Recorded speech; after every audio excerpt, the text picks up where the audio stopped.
ஒரு bad experience சொல்லுவேன். இலங்கையில் ஏற்பட்ட பல நம்பிக்கையை சிதைக்கிற மாதிரியான விஷயங்கள் நடக்கிறபடியால் முதலீட்டாளர்கள் சர்வதேச சந்தையில் முதலீடு பண்ணுறதுக்கு தயங்குறாங்களா? துபாய் மாதிரி மார்க்கெட்டில் அவங்க சர்வதேச சந்தையில் துபாய் மாதிரி ஒரு முக்கியமான இடத்துல கூட அவங்க இன்வெஸ்ட் பண்ணுறதுக்கு தயங்குறாங்களா? அப்படி அவங்களோட அபிப்பிராயம்.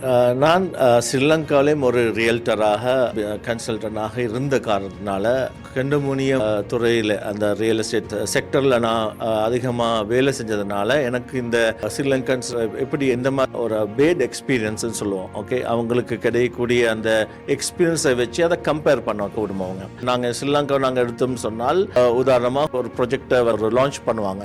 அந்த லான்ச் பண்ணி அந்த பேமெண்ட்டை கலெக்ட் பண்ணி அந்த பேமெண்ட்டை வந்து சரியா அந்த ப்ராஜெக்ட்டுக்கு யூஸ் பண்ணி அந்த ப்ராஜெக்டை கம்ப்ளீட் பண்ண மாட்டாங்க, டிலே வரும். அது மாதிரி ப்ராஜெக்டை கம்ப்ளீட் ஆனாலும் சிஓசி இருக்குது, அது நிறைய பிரச்சனைகள் இருக்குது, டிலேஸ் இருக்குது, ப்ராஜெக்ட் டிலே ஆகுது. ஏன்னா அங்கே சரியான ரெகுலேஷன் இல்லாதனா, அந்த இன்வெஸ்டருக்கான சரியான ப்ரொடெக்ஷன் இல்லாதனா